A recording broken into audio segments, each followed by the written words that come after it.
Now, 99% of you guys watching right now will actually know what variable ND filters are. Essentially, you just turn it and it will actually increase or decrease the amount of neutral density on the image. It will get lighter or darker. Now, it isn't perfectly, I guess, consistent throughout the whole image because you've got two filters that actually twist upon each other, and you're not going to get extremely perfect neutral density throughout the whole image. Whereas with these kind of filters, you could actually stack them on and you're going to get the correct exposure every single time, but also the correct colors, which is the most important thing with these kind of filters. And generally with cheaper variable ND filters, you'll get the cross polarization, which obviously gives you a really terrible looking image. And even some of the older higher end variable ND filters actually had this issue, but nowadays we don't really see this too often, but we will still see color shifts in the actual image because it is really hard to stop any kind of color shifts with variable ND filters.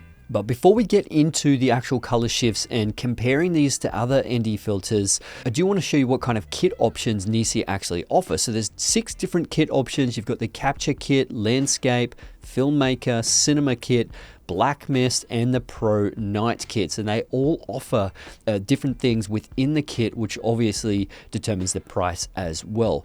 But in the kit that I've got, you've got 4 step-up rings, which are the 67, 72, 77, and 82 millimeter front filter threads.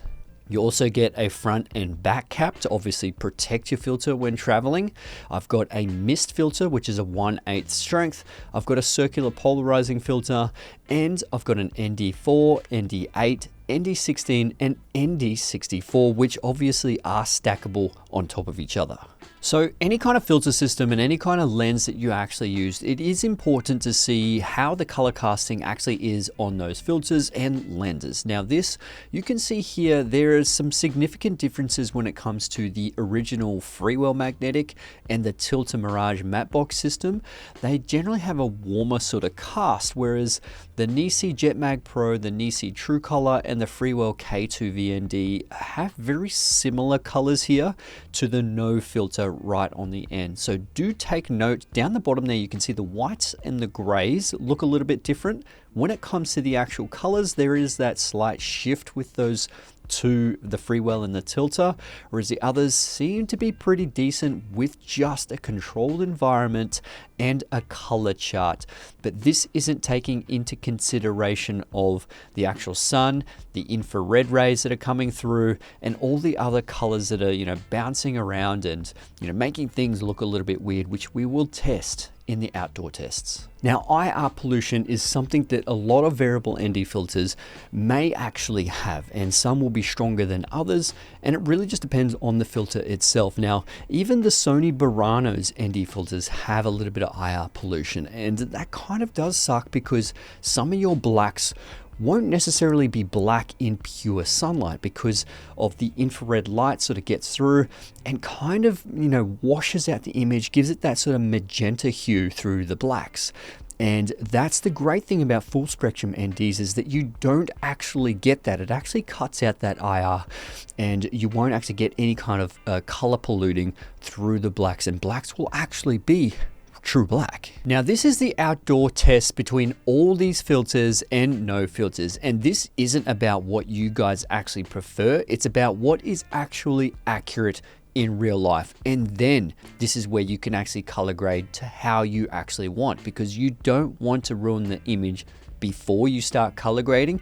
You kind of want to make it as simple and as accurate as possible first, and then have the best possible chance in color correction and color grading. And you can see how all these ND filters react with skin tones and obviously the black shirt in that pure sunlight. And definitely the Jetmag Pro is the closest to no ND filter when it comes to the correct colors, because it's not actually shifting the colors completely different to what is actually in real life. The TrueColor VND for the Nisi filter is quite accurate as well when it comes to the blacks. The Freewell K2 seems to have some sort of magenta shifts through the blacks.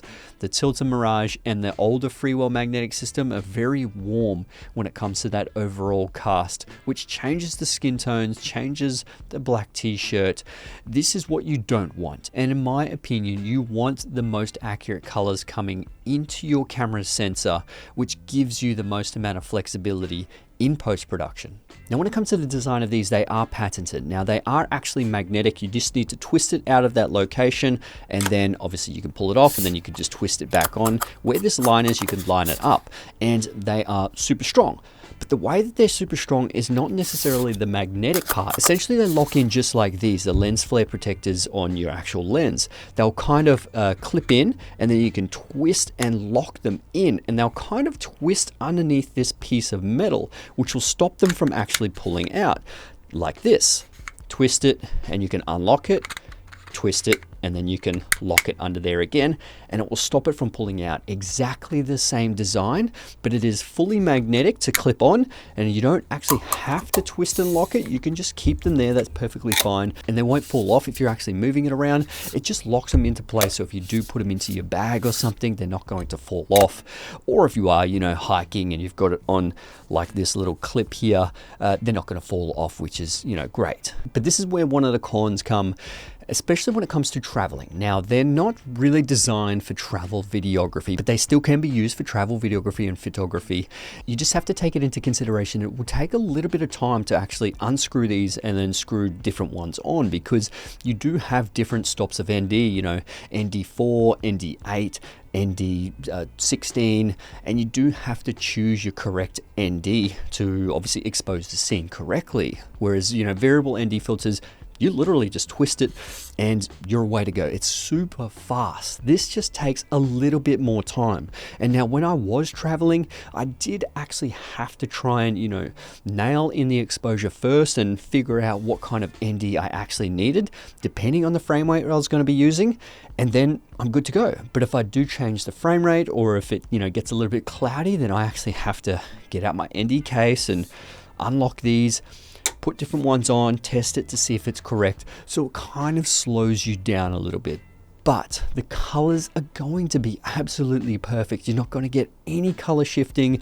It's just going to be so much better for your image. No IR pollution as well, which is incredible with these type of filters. You just have to take that into consideration, that it's going to slow you down a little bit, and it's not as fast as variable ND filters. Okay, so this might be a very small con when it comes to photographers. Now, this is stacking 5 filters in front of a 16mm lens, and essentially you're going to get vignetting around the edges, because the more filters you stack, the longer the filter will actually be. So this is 5 filters, then this one is 4 filters, the next one's 3 filters, next one's 2 filters, and the next one is a single filter on the Sony 16 to 35mm lens. Now, the thing that actually is included in the box is that hard shell case. That is really nice, low profile. It is a very good build, and it obviously stores your ND filters in there, and it obviously stores your adapter rings as well. And when you do compare it to some of the other brands, it is a really nice low profile case, and it fits in my bag perfectly fine. Now, who exactly are these NDs for? Now, anyone who wants to darken their image through neutral density. So photographers will find these really useful, specifically for landscapes, architecture, even weddings. It really depends on what kind of photography you do, that you will still find these very useful. Videography, obviously you'll find this very useful. Cinematographers, people who are really into color grading and very perfect, you know, colors, these are definitely for you. So anyway, my friends, I hope you enjoyed this video. I will put a link in the description below so you guys can check this out. Highly recommended from me. Incredible quality. Obviously, just incredible imagery that you're going to get with these kind of ND filters. And definitely look at getting these and potentially try and get away from variable ND filters because of some of the cons that actually comes with it. But yeah, thanks for watching. I'll see you guys in the next one. All right, let's get it.